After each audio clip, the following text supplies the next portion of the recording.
तो अभी तक हम लोग क्या देख चुके हैं, आइडियल ट्रांसफार्मर बिना लोड के, नो लोड कंडीशन पे सारा एनालिसिस कर चुके हैं और उसका जो समरी है मैंने यहां पे लिख दिया आपके सामने, सारी की सारी समरी, जो इंपॉर्टेंट पॉइंट थे जब हम लोगों ने इस आइडियल ट्रांसफार्मर को नो लोड पे देखा था। अब हम लोग जल्दी से देख लेते हैं एक लोड कंडीशन एट लोड, जब हम लोग लोड लगा देंगे तब आइडियल ट्रांसफार्मर का बिहेवियर कैसा होगा। ज्यादा अंतर नहीं आएगा प्रैक्टिकल और नो लोड ट्रांसफार्मर की वर्किंग में, वर्किंग एज इट इज ही रहेगी, बट वहां पे क्या आ जाएगा, लॉसेस कंसिडरेशन में आ जाएंगे। अभी यहां पर लॉसेस कंसिडरेशन में नहीं है। चलिए देखते हैं जल्दी से हम लोग। अभी मैंने क्या कर दिया, स्विच ओपन कर दिया है, वही हमारा पुराना, जैसे ही स्विच क्लोज होगा तो वोल्टेज के बाद ये जो सप्लाई वोल्टेज है यहां पे साइनोसॉइडल सप्लाई वोल्टेज क्या जनरेट करेगा, एक साइनोसॉइडल एक्साइटिंग करंट जनरेट करेगा जैसे ही स्विच क्लोज होगा। एक्साइटिंग करंट जाने के बाद नंबर ऑफ टर्न्स है तो क्या हो जाएगा, एमएमएफ हो जाएगा। इस एमएमएफ को क्या बोल देंगे हम लोग, प्राइमरी एमएमएफ, क्योंकि अब प्राइमरी सेकेंडरी दोनों आ गए पिक्चर में। मैंने आपको बता चुका हूं कि एलवी एचवी आगे चल के बोलेंगे, अभी हम लोग प्राइमरी और सेकेंडरी कंसिडर कर लेंगे। प्राइमरी किसको बोलेंगे, जहां पे हम लोगों ने सप्लाई दिया उसको क्या बोल देंगे, प्राइमरी बोल देंगे, जहां पे लोड लगाया उसको क्या बोल देंगे, सेकेंडरी बोल देंगे।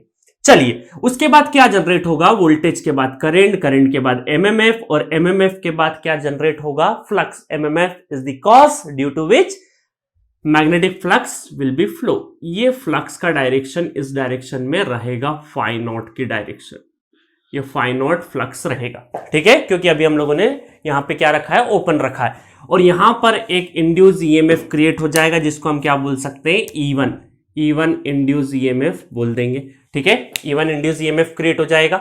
और मैंने ऑलरेडी आपको बता चुका हूं कि यहां पर V1 और E1 के बीच में रिलेशन क्या, हम लोग क्या मान के चले, V1 इक्वल टू क्या हो जाएगा, माइनस E1, इस वाले रिलेशन से हम लोग चलेंगे, और E1 इक्वल टू क्या हो जाएगा हमारा, minus N1 d phi naught by dt।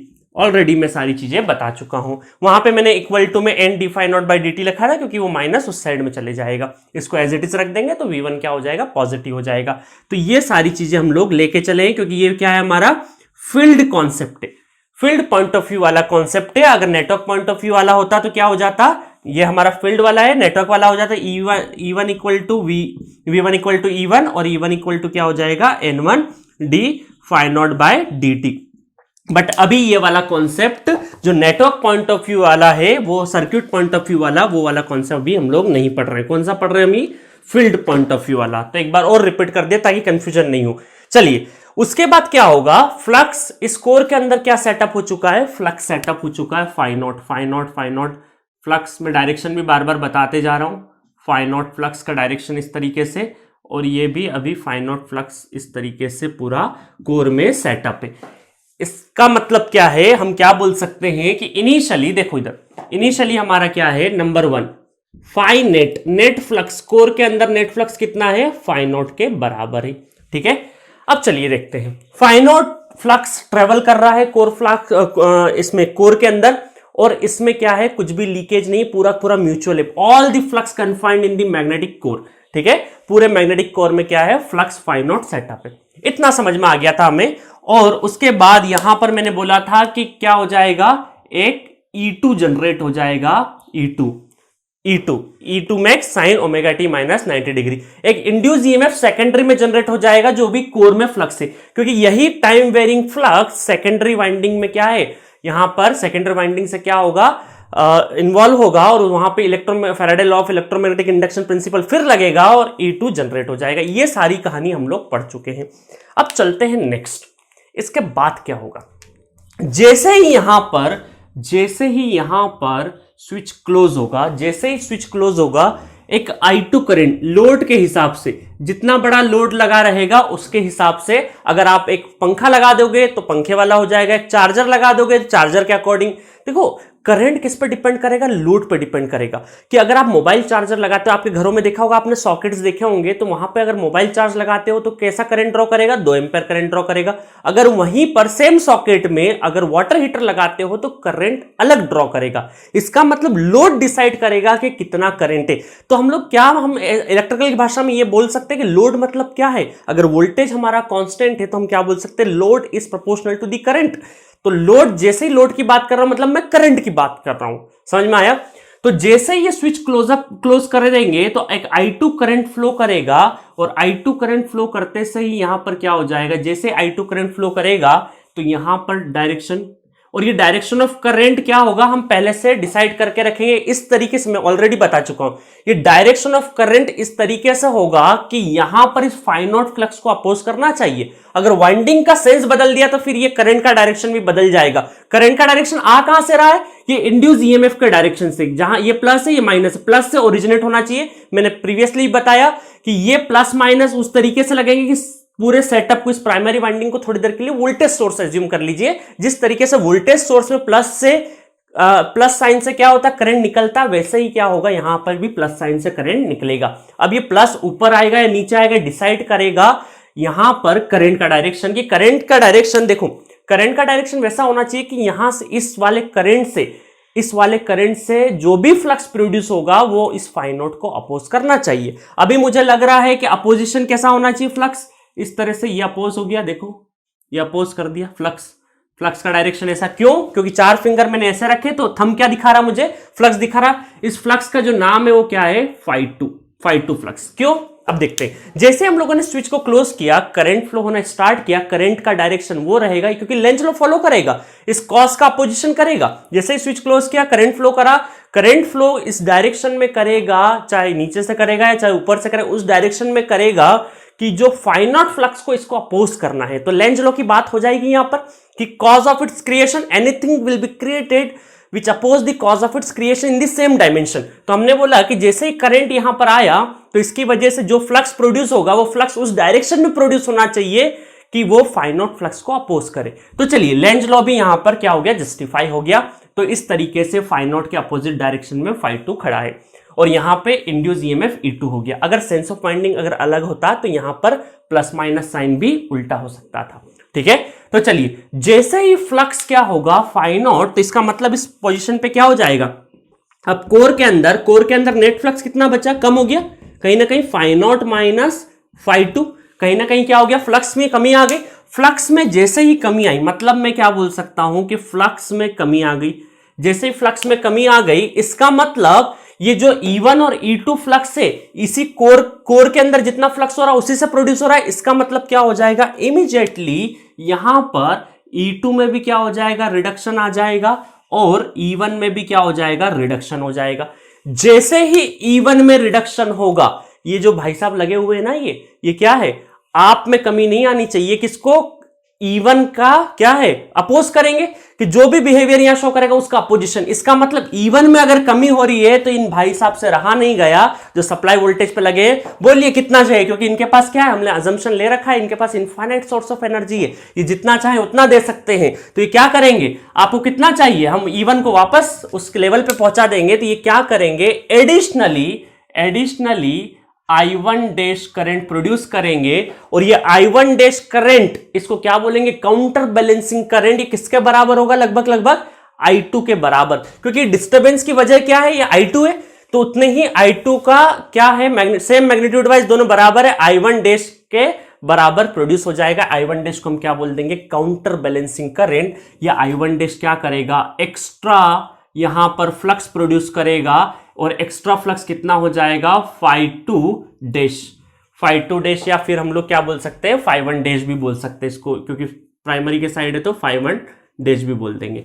ठीक है, तो यहां पर हम क्या बोल देंगे, ये जो फाई1 डैश है वो किसके बराबर है, फाई2 के बराबर है। अब क्या हो चुका है, अब हमारा यहां पर फाइनेट फ्लक्स कितना हो गया है, phi net flux phi naught minus phi two plus phi one dash, और मैं अगर यहां पे ये लिख दूं कि phi one dash equal to phi two, तो हम क्या बोल सकते हैं कि वापस से हमारा जो नेट फ्लक्स है वो क्या हो गया, हमारा फाइनेट फ्लक्स वापस जो हमारा इनिशियली था वही हमारा क्या हो गया, फाई नॉट हो गया। इसका मतलब जैसे ही ये फ्लक्स फाई1 डैश प्रोड्यूस होगा, किसके बराबर होगा, फाई2 के बराबर होगा, तो वापस से कोर के अंदर फ्लक्स वापस अपने पॉइंट पे आ गया, इनिशियली लेवल पे आ गया। देखो 1 और 4 दोनों में क्या है, फाई नॉट वापस आ गया, क्योंकि ये एक दूसरे से क्या हो गए, इक्वल एंड अपोजिट होने की वजह से कैंसिल आउट हो गए। जैसे ही अपने वापस प्री स्पेसिफाइड वैल्यूज पे आ जाएगा तो E1 भी वापस वहीं आ जाएगा, और E2 भी क्या हो जाएगा, वहीं आ जाएगा। इसका मतलब हम क्या बोल सकते हैं यहां पर कि अब जो यहां से करंट आ रहा है, यहां से जो टोटल करंट जो आ रहा है, यहां से टोटल करंट I1 V1 से V1 सोर्स से जो प्रोड्यूस हो रहा है टोटल करंट I1, तो I1 क्या हो जाएगा अब I0 प्लस I1 डैश, ये टोटल करंट हो जाएगा हमारा। और हम क्या बोल सकते हैं यहां पर ये बोल सकते हैं कि magnitude wise I1 dash equal to I2, क्योंकि अभी मैं टर्न रेशियोस वगैरह की बात नहीं कर रहा हूं, अगर टर्न रेशियो होगा तो उसके हिसाब से सारी चीजें चेंज होगी। तो हम क्या बोल सकते हैं कि ये दोनों ये क्या है हमारा काउंटर बैलेंसिंग करंट, क्या बोल सकते हैं I1 डैश को हम क्या बोल सकते हैं counter balancing current, counter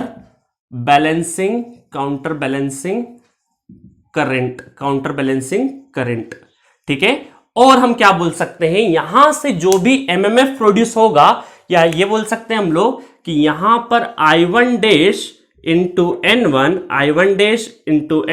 equal to I2 into N2।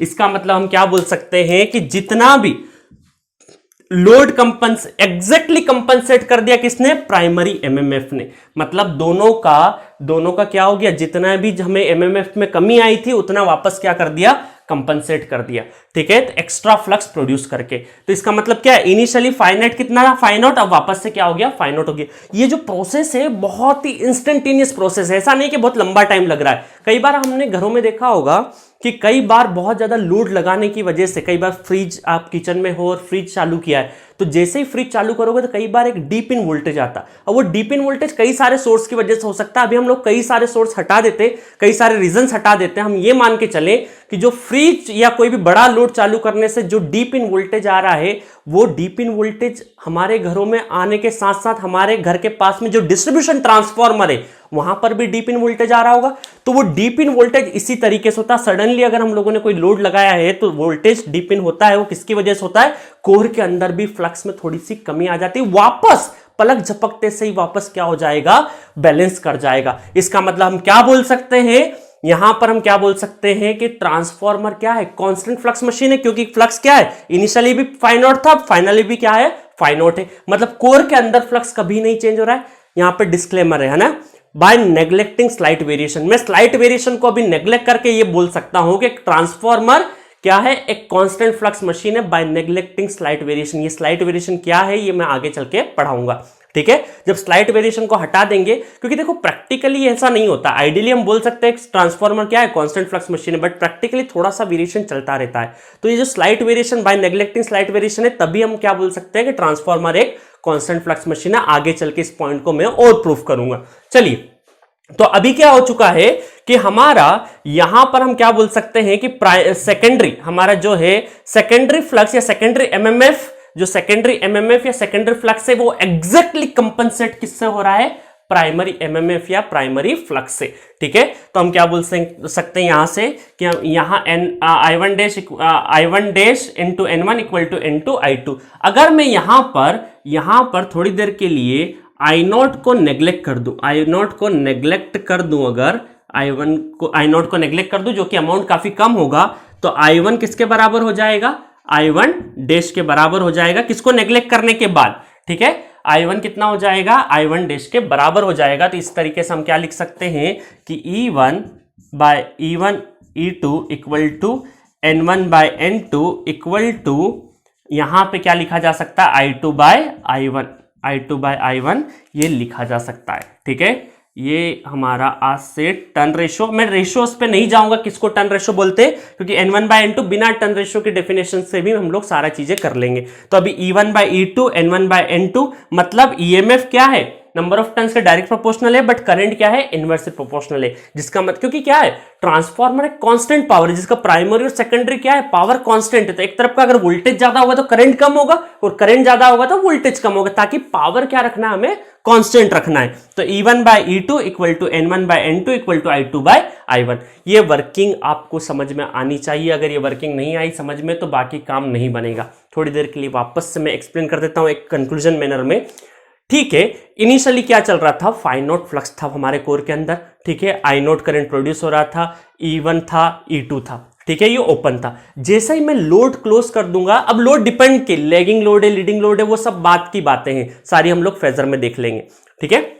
तो जैसे ही हम लोगों ने क्या किया, यहां पे लोड लगा दिया, जैसे स्विच क्लोज कर दिया, लोड कनेक्ट कर दिया, कनेक्ट करते से ही लोड क्या होगा, एक लोड करंट प्रोड्यूस होगा। लोड ये क्या करेगा, लोड करंट को खींचेगा I2।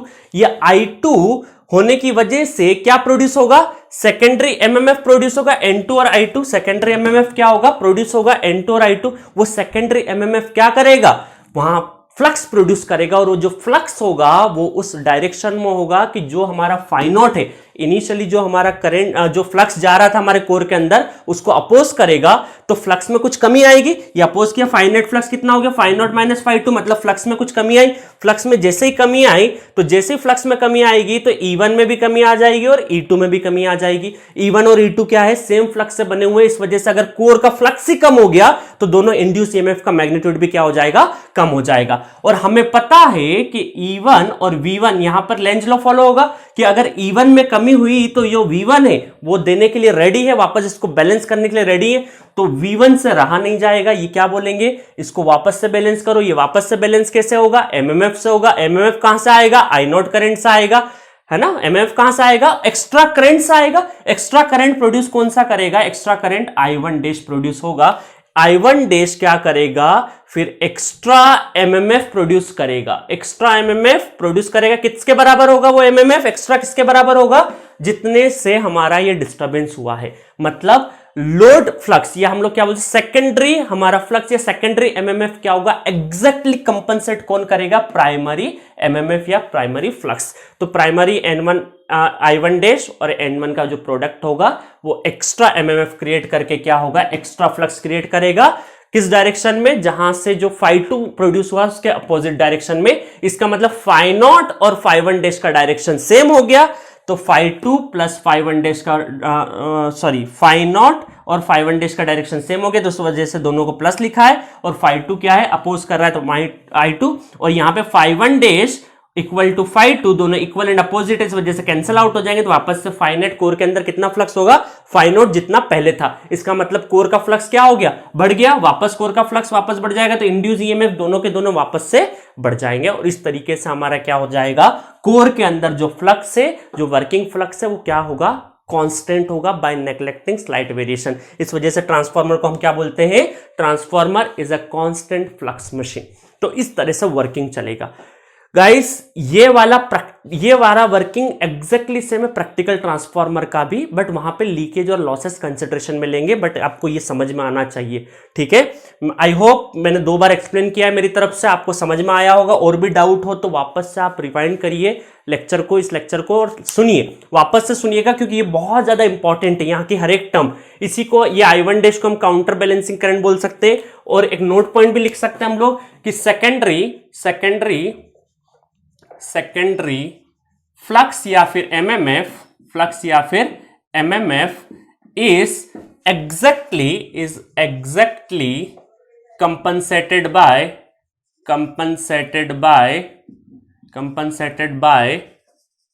प्राइमरी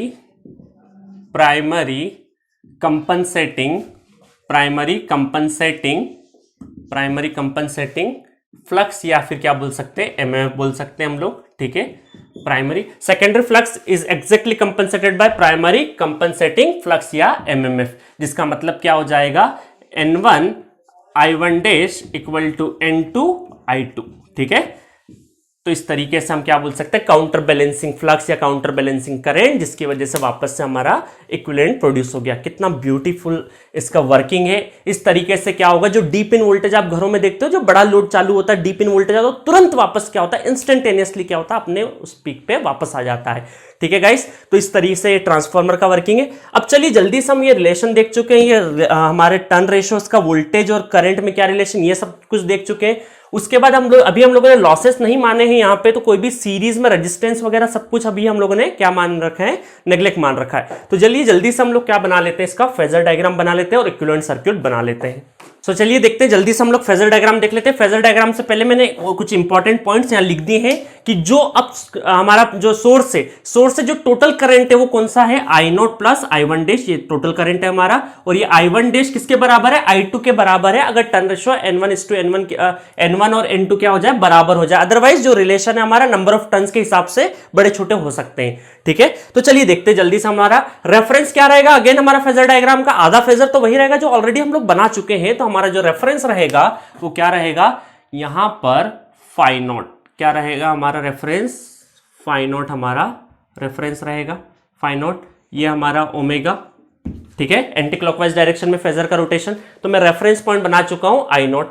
अच्छा, एक और चीज, यहां पर लोड के ऊपर डिपेंड करेगा सारा का सारा। तो मैं क्या करूंगा, ब्लू कलर से क्या करूंगा, लैगिंग लोड का फेजर बना दूंगा, और रेड कलर से क्या बना दूंगा, लीडिंग लोड का। तो लीडिंग पावर फैक्टर और लैगिंग पावर फैक्टर दोनों एक ही फेजर में दिखा दूंगा। जो ब्लू कलर से होगा वो क्या होगा, हमारा लैगिंग पावर फैक्टर। तो चलिए देखते हैं जल्दी से। अब देखो इधर यहां से फेजर हम और क्या बना सकते हैं, आई नोट करंट बना सकते हैं। हमारा आई नोट पहले से क्या था, हमारा आई नोट करंट हमारा यहीं पे था। आई नोट करंट को हम लोग यहीं बना देते हैं। ये हमारा क्या है, आई नोट करंट, बहुत ज्यादा नहीं, थोड़ा सा आई नोट करंट बना देते हैं, ठीक है। और इसके साथ ही हम क्या बना देते हैं, इसके साथ ही induce EMF E1, induce EMF E1 और induce EMF E2।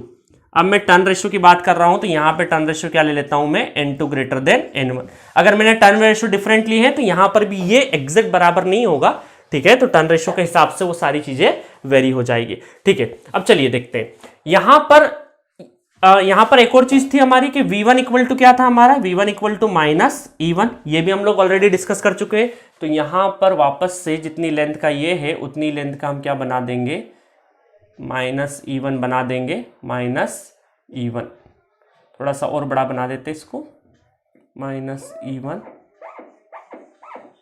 Minus E1, और यही क्या हो जाएगा, V1। इतना फेजर पहले से बना हुआ था। अब क्या हुआ, लोड जैसे ही आया उसके बाद सारा डिस्टर्बेंस क्रिएट हुआ, उसके बाद ही हमारा ये सारी चीजें हुई, कंपनसेटिंग फ्लक्स और काउंटर बैलेंसिंग करंट और सब बाद में आया है। तो सबसे पहले मैं आपको ये बता दूं कि कई बार क्या होता है हमारा कि कौन सी चीज नोन होती है वहां से फेजर स्टार्ट करते हैं। तो आज से आपको बता दूं, जब भी आपको किसी मशीन के ऊपर जो नेम प्लेट रेटिंग मिलती है वो हमेशा कहां की इंफॉर्मेशन देती है, आपको आउटपुट साइड की, ठीक है। आपके घर में अगर 10 वॉट का पंखा लगा हो, इसका मतलब क्या है, वो 10 वॉट का या 10 किलो वॉट का या 10 वॉट का पावर जनरेट कर सकता है, आउटपुट कैपेसिटी उसकी। तो यहां पर हमें हमेशा लोड में कुछ इंफॉर्मेशन पहले से पता होगी। क्या क्या पता होगा लोड में हमारे पास, लोड में हमेशा मुझे 3 चीजें पता होगी। लोड में क्या पता होगा, सबसे पहले 3 चीजें होगी, V2 वहां का टर्मिनल वोल्टेज कितना है, करंट कितना होगा, जिस चार्जर मोबाइल चार्जर पे लिखा रहता है ना 2 एम्पेयर करंट, या वाटर हीटर रोड पे भी लिखा रहता है 5 एम्पेयर करंट, तो करंट पहले से मेंशन होगा। V2 में कितने वोल्टेज पे चलाना है, कितना करंट ड्रॉ कर सकता है ये लोड, ये भी इंफॉर्मेशन गिवन होगी। और एक और इंफॉर्मेशन गिवन होगी पावर फैक्टर, कि इसका पावर फैक्टर कितना है, कितने 0.8 लैगिंग है या 0.8 लीडिंग है, ये भी गिवन होगा। अभी मैंने आपको बता दिया है कि मैं ब्लू कलर से क्या बनाऊंगा, लैगिंग पावर फैक्टर का। तो सबसे पहले मुझे जो इंफॉर्मेशन नोन है वो ले लेता हूं। तो अब मैं यहां क्या बोलूंगा कि रेजिस्टेंस और रिएक्टेंस नहीं है, इस वजह से E2 इक्वल टू क्या हो जाएगा, V2 हो जाएगा। E2 इक्वल टू क्या हो जाएगा, V2 अभी बना देता हूं मैं, ठीक है, दोनों बराबर बना देता हूं। और I2 क्या ले रहा हूं मैं, लैगिंग ले रहा हूं। तो एंटी क्लॉकवाइज डायरेक्शन अगर है तो लैग करता हुआ करंट कहां नजर आएगा मुझे, ये मैंने क्या बना दिया, यहां पे लैग करता हुआ करंट बना दिया, यहां पे ये I2 करंट लैग कर रहा है। कितना पावर फैक्टर एंगल है इसका, θ2, ठीक है, θ2 से लैग कर रहा है, पीछे है, लैग बिहाइंड। θ2 कोई भी हम लोगों ने क्या ले लिया है, लो, ये जो θ2 है हमारा, θ2 यहां पर मैं सारी चीजें लिख देता हूं। सपोज करो मैं यहां लिख देता हूं, नंबर ऑफ टर्न्स आपको क्लियर है, मैं यहां लिख देता हूं कि θ2 क्या है हमारा, load power factor, load power factor, ठीक है। ब्लू कलर इसका मतलब क्या है, लैगिंग लोड है। तो ठीक है, लोड पावर फैक्टर θ2। अब हम क्या करेंगे, θ2, अब जो θ1 है या जो सॉरी I2 है, तो I1 क्या, ये I2 के जस्ट अपोजिट में कौन सा है, I1 डैश है। ये लगभग जस्ट अपोजिट मतलब प्राइमरी और सेकेंडरी के बीच में कितना 180 डिग्री फेज शिफ्ट है। तो हम क्या बोल देंगे, I2 के जस्ट अपोजिट क्या बनेगा, जस्ट अपोजिट बनेगा I1 डैश, क्या बनेगा, I1 dash, depending on the turn ratio. Turn ratio हमारा क्या है, अभी N2 ग्रेटर देन N1 है, तो यहां पे करंट क्या हो जाएगा, I2, अगर हमारा नंबर ऑफ टर्न्स क्या है, N2 के ज्यादा है, तो ये जो हमारा करंट होगा ये होगा कम हो जाएगा, ठीक है। तो चलिए वो लेंथ अब टर्न रेशियो का आप ध्यान रख लीजिएगा, उसमें मैं बहुत ज्यादा डिटेल में नहीं जा रहा हूं। अब देखिए यहां पे I1 अगर मुझे बनाना है तो वो क्या, I0 और I1 डैश का कौन सा फेजर सम, ये सब क्या है हमारे फेजर सम है, अरिथमेटिक सम नहीं कर देना, ये सारे सारे वेक्टोरिकल सम है। तो इसका मतलब क्या है, इन दोनों का क्या हो जाएगा, सम हो जाएगा। तो मैं क्या कर सकता हूं, यहां से पैरेललोग्राम लॉ ले सकता हूं। तो ये क्या बन जाएगा, ठीक है, इसके पैरेलल ये लाइन खींचिए, इसके पैरेलल ये लाइन खींचिए, जो भी रिजल्टेंट होगा। आई होप आप लोगों को सबको ये चीज पता होगी कि पैरेललोग्राम लॉ और ट्रायंगल लॉ कैसे वर्क करता है। तो इस तरीके से ये मैं ब्लू कलर से बना देता हूं, ब्लैक की बजाय ब्लू कलर से बना देता हूं। तो यहां पर ये आ जाएगा I1, ये आ जाएगा आपका I1, और यहां पर ये आ जाएगा θ1, सप्लाई वोल्टेज और सप्लाई करंट, सप्लाई वोल्टेज और सप्लाई करंट, दैट इज θ1। और θ1 क्या है हमारा, सोर्स पावर फैक्टर। क्या है, सोर्स पावर फैक्टर, या क्या बोल सकते हैं हम लोग बोल सकते हैं प्राइमरी का पावर फैक्टर। वो क्या है हमारा, सेकेंडरी का पावर फैक्टर या लोड पावर फैक्टर, दोनों चीजों से बोल सकते हैं। इसका मतलब यहां पे क्या हो जाएगा, देखिए यहां थोड़ी देर के लिए कि θ1 ग्रेटर देन θ2 है, तो क्या हो जाएगा, cos θ1 लेस देन cos θ2। इसका मतलब प्राइमरी का पावर फैक्टर लेगिंग लोड पे क्या है, काफी पुअर है। ये नोट पॉइंट मैं आगे चल के लिखवा दूंगा। तो प्राइमरी का अगर हमारा लेगिंग पावर फैक्टर है, तो प्राइमरी का जो पावर फैक्टर है वो क्या होगा, हमेशा कम होगा, काफी कम होगा, किससे, सेकेंडरी से। मतलब लोड साइड का पावर फैक्टर क्या अच्छा है और प्राइमरी साइड का पावर फैक्टर क्या है, थोड़ा सा पुअर है, ठीक है। तो इस तरीके से हम लोग क्या बना सकते हैं, लेगिंग पावर फैक्टर लोड का मैंने बना दिया फेजर डायग्राम। अब चलिए लीडिंग का अगर बनाएंगे, तो लीडिंग का क्या हो जाएगा, करंट लेग का मतलब क्या हो गया, यहाँ पे I2 करंट के साथ लीड कर दिया θ2, और सेम करंट अगर बनेगा आगे, तो ये बन जाएगा यहां पे I1 डैश एग्जैक्टली अपोजिट, ठीक है, I1 डैश बन गया। I0 को उठा के क्या मैं ऐसा कर दूं, एज इट इज लगा सकते हैं I0, या I0 की जितना दूरी उतना, अभी मेरे पास जगह नहीं है, इस वजह से मैंने थोड़ा सा कम बना दिया, ठीक है। और जो नेट सम मिलेगा मुझे ट्रायंगल लॉ के हिसाब से, वो क्या हो जाएगा, I1, ये हो जाएगा मेरा θ1। अब देखिए यहां पे ट्रायंगल लॉ कैसा होता है, एरो की डायरेक्शन में आप जाते जाए, जहां रिवर्स ऑर्डर मिले वो क्या हो जाएगा, नेट उसका सम हो जाएगा। तो I1 dash plus I0 equal to क्या हो जाएगा, I1 हो जाएगा। इस तरीके से हम क्या बोल सकते हैं कि जब हमारा लीडिंग के केस में देखें, तो यहां पे क्या हो जाएगा, लीडिंग के केस में θ1 क्या हो जाएगा हमारा, ये रेड वाला जो θ1 है वो ब्लू वाले θ1 से क्या है, छोटा है। इसका मतलब पावर फैक्टर क्या है, लीडिंग पे थोड़ा सा इंप्रूव हो रहा है। इसका मतलब हम क्या बोल सकते हैं, लीडिंग के केस में θ1 लेस देन θ2, तो cos θ1 ग्रेटर देन cos θ2, क्या हम ऐसा बोल सकते हैं। तो हम क्या बोलेंगे कि लेगिंग पावर फैक्टर पे प्राइमरी का जो पावर फैक्टर है वो काफी पुअर है, और लीडिंग पावर फैक्टर लोड अगर लगा देंगे तो प्राइमरी का पावर फैक्टर थोड़ा सा इंप्रूव्ड हो जाएगा। आ रही बात समझ में। तो यहां पर ये आपका इंटरव्यू क्वेश्चन बन सकता है, अगर आपसे कोई पूछे कि लेगिंग लोड लगा हुआ है, लेगिंग पावर फैक्टर लोड लगा हुआ है, और प्राइमरी का पावर फैक्टर कुछ है जो कि θ1 है ब्लू कलर का, ठीक है, और आपसे कोई पूछे कि अब मैं लीडिंग पावर फैक्टर लोड लगा दूं तो उसका प्राइमरी पावर फैक्टर इंप्रूव होगा या वो और वर्स्ट हो जाएगा, तो आप क्या बोलोगे, with leading power factor load the primary power factor of the transformer will be improved, ठीक है। तो यहां पर ये कुछ कंक्लूजन पॉइंट है, ये फेजर बन गया हमारा। अभी भी आप सोचे होंगे कि सर यहां क्यों नहीं बना रहे, दो कंपोनेंट क्यों नहीं बना रहे, ये आइडियल का है, वो जो आपने कॉलेज में पढ़ रखा है वो दैट इज प्रैक्टिकल ट्रांसफॉर्मर। क्योंकि कॉलेज में कई बार हम लोग 2-3 फेजर नहीं बना के डायरेक्ट वही वाला जो प्रैक्टिकल ट्रांसफॉर्मर का फेजर है वही बना देते हैं, इस वजह से कंफ्यूजन होता है। तो इस तरीके से हमारा फेजर डायग्राम हो गया। जल्दी से हम लोग क्या देख लेते हैं, इक्विवेलेंट सर्किट देख लेते हैं। सारे कंक्लूजन मैंने पॉइंट यहां लिख दिए हैं। At lagging power factor load transformer primary operate at less power factor, and with leading power factor load transformer operate at better power factor. Transformer primary operate at better power factor, मतलब leading load के साथ हमारा primary है वो better power factor के साथ work करेगा। तो ये फेजर डायग्राम बड़ा आसान सा फेजर डायग्राम है। जल्दी से हम लोग इक्विवेलेंट सर्किट देख लेते। इक्विवेलेंट सर्किट में क्या करेंगे हम लोग, ट्रांसफॉर्मर का आज पहली बार इक्विवेलेंट सर्किट इंट्रोड्यूस कर रहा हूं, तो कुछ पॉइंट्स में इत्मीनान से बता देता हूं। तो यहां पर ये हमारी 2 कॉइल, ठीक है, ये 2 कॉइल हम लोग क्या करेंगे, एक कॉइल ऐसे जिसमें हमारा दैट इज, अगर बिना इस लाइन के लिखूं मैं इंडक्टर, तो वो क्या हो जाएगा हमारा लीनियर इंडक्टर, तो इसके साथ लिख देंगे तो हमारा क्या हो जाएगा, नॉन लीनियरिटी थोड़ी सी मिक्स है। तो इस तरीके से क्या कर देंगे हम लोग, 2 ट्रांसफॉर्मर की वाइंडिंग्स बना देते हैं। ये हमारा सिंगल लाइन डायग्राम है ट्रांसफॉर्मर का। ट्रांसफॉर्मर क्या है, सिंगल लाइन डायग्राम। तो तो ये हमारा ट्रांसफॉर्मर का प्राइमरी और सेकेंडरी को डिफाइन करने का तरीका है। ठीक है, प्राइमरी और सेकेंडरी को डिफाइन करने का तरीका है। दूसरा है कि यहां से हम लोग क्या देंगे, इसको सोर्स दे देंगे। क्या दे देंगे अभी हम लोग, सोर्स। ठीक है, ये सप्लाई वोल्टेज V1 है यहाँ पे। अब हमें क्या करना है, इस कोर को मैग्नेटाइज, देखो इस कोर के अंदर क्या प्रोड्यूस हो रहा है, फ्लक्स प्रोड्यूस हो रहा है। फ्लक्स इज द प्रॉपर्टी, क्योंकि जब हम लोग इक्विवेलेंट सर्किट बना रहे हैं, तो इक्विवेलेंट सर्किट हमारे पास तीन ही फंडामेंटल एलिमेंट है, R, L और C। रेजिस्टेंस को कैसे डिनोट करते हैं हम लोग, लॉस पैरामीटर से। जब भी लॉस आएगा तो हम लोग कैसे डिनोट करेंगे, रेजिस्टेंस से। बट अभी हमारा आइडियल ट्रांसफार्मर है तो कोई भी लॉस है क्या, नहीं है, इस वजह से रेजिस्टेंस को हम लोग यूज नहीं कर सकते। दूसरा है कैपेसिटेंस। कैपेसिटेंस क्या करता है, इलेक्ट्रोस्टैटिक प्रिंसिपल पे जो भी वर्क करता है उसका स्टोरिंग कैपेसिटी बताता है। बट ये तो हमारा कौन सा है, मैग्नेटिक एनर्जी बेस्ड है सारा का सारा मॉड्यूल, इस वजह से कैपेसिटर भी यूज नहीं होगा। इस वजह से सारा का सारा किससे होगा, इंडक्टर से। जो भी लॉस होगा वो रेजिस्टेंस से होगा। ठीक है, तो ये मैग्नेटाइजिंग, इस कोर को मैग्नेटाइज हो रहा होगा, ये कोर क्या हो रहा होगा, मैग्नेटाइज हो रहा होगा। तो इस मैग्नेटाइजेशन के लिए एक रिएक्टेंस होगा जिसको हम क्या बोलते हैं, मैग्नेटाइजिंग रिएक्टेंस। तो यहां पर मैं बना देता हूं एक मैग्नेटाइजिंग रिएक्टेंस, जो कि इंडक्टर के फॉर्म में बना देता हूं XM, मैग्नेटाइजिंग रिएक्टेंस। और इस साइड में लगा देता हूं लोड, क्योंकि अब हम लोग क्या बना चुके हैं, लोड बना चुके हैं। ये बना दिया मैंने, लोड लगा दिया।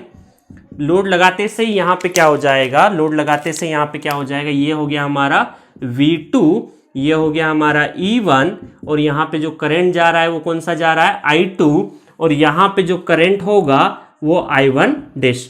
ये I2 और I1 डैश क्या है, बराबर है। अगर मैं टर्न रेशो N1 और N2 क्या हो जाए, 1:1 हो जाए, तो दोनों बराबर आ जाएंगे। अदरवाइज टर्न रेशो के हिसाब से इनका मैग्नीट्यूड चेंज होगा।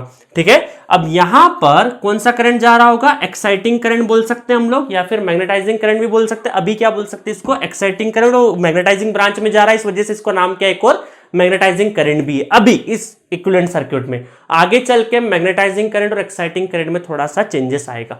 ठीक है, तो अभी एक ही ब्रांच है, तो वही करंट हमारा एक्साइटिंग करंट भी बोल सकते हैं, और वही करंट को क्या बोल सकते हैं, मैग्नेटाइजिंग करंट बोल सकते हैं। और इन दोनों का जब सम होगा तो क्या हो जाएगा हमारा I1। आप देखो क्लियरली यहां पे KCL लगा लोगे तो क्या हो जाएगा, I1 इक्वल टू क्या हो जाएगा, I0 प्लस I1 डैश।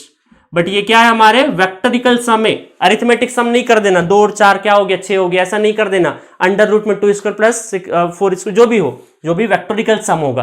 ठीक है, तो इस तरीके से हमारा क्या हो जाएगा, यहां पे क्या हो जाएगा, E1 हो जाए, सॉरी E1, और ये हो गया हमारा E2, गलती से E1 उधर लिख दिया था। ठीक है, तो ये अब हमारा क्या हो गया, इक्विवेलेंट डायग्राम, आइडियल ट्रांसफार्मर का इक्विवेलेंट सर्किट डायग्राम है। और ये हमारा फेजर डायग्राम है। ब्लू कलर से क्या मिल रहा है हमें, ब्लू कलर से हमें मिल रहा है lagging power factor, that is for lagging power factor. और ये हमारा किससे है, ये जो I1 है हमारा, ये लीडिंग पावर फैक्टर की वजह से, किसकी वजह से, लीडिंग पावर फैक्टर की वजह से। तो आपको phasor diagram, working phasor diagram, equivalent circuit, सारी चीजें समझा दी है। और वो सारा जो फाइनोट का ट्रांजिएंट हो रहा होगा, ये जो प्रोसेस है पलग इंस्टेंटेनियसली बहुत माइक्रो सेकंड में हो जाता है, इतना टाइम नहीं लगता है। ठीक है गाइस, तो इस तरीके से आप अपने यूनिवर्सिटी एग्जाम्स में भी सारी चीजें लिख सकते हो, और गेट में भी बहुत ज्यादा हेल्प करती। इंटरव्यू पॉइंट ऑफ व्यू से बहुत सारी चीजें मैंने डिस्कस करी है कि क्या ट्रांसफार्मर एक कांस्टेंट फ्लक्स मशीन है, जी हां, बट इसमें slide bye neglecting slight variation, ये स्लाइट वेरिएशन क्या है वो आगे चल के मैं पढ़ाऊंगा। तो बहुत सारी चीजें आपको पता चली होगी, कितना आसान एप्लीकेशन है इसका। जितना वो लोडिंग लगा दोगे उतना वापस प्राइमरी से ले लेगा, और कोर के अंदर क्या होगा, ज्यादातर फ्लक्स क्या होगा, कांस्टेंट रहेगा। ठीक है, तो इस तरीके से हमारे पास इक्विवेलेंट डायग्राम, फेजर डायग्राम और सब कुछ आ चुका है। अब हम लोग आगे चलते हैं कुछ ऐसे टॉपिक, अब लॉस धीरे धीरे प्रैक्टिकलिटीज इंट्रोड्यूस करेंगे। आइडियल मशीन हम लोगों ने पढ़ चुके हैं, नो लोड और लोड दोनों पे। अब हमारा जो प्रैक्टिकलिटीज है, practicality number 1, hysteresis loss. Hysteresis loss पे जाने से पहले कुछ मटेरियल प्रॉपर्टी पढ़नी पड़ेगी, क्योंकि वो क्या है, प्योर मैग्नेटिक प्रॉपर्टी है मैग्नेटिक मटेरियल की। तो कुछ मटेरियल कैरेक्टरिस्टिक्स देख लेते हैं, उसके बाद हम लोग किसकी बात करेंगे, हिस्टेरिसिस लॉस की बात करेंगे। और आगे चल के ये इक्विवेलेंट सर्किट और ये फेजर दोनों चेंज होते जाएंगे। किस तरीके से चेंज होंगे वो आप देखिएगा। पहले हिस्टेरिसिस से चेंज करूंगा, फिर एडी से चेंज करूंगा, फिर लीकेज वगैरह लाके फिर फाइनल बनाएंगे हम लोग। ठीक है, ओके, थैंक यू। चलो मिलते हैं नेक्स्ट में।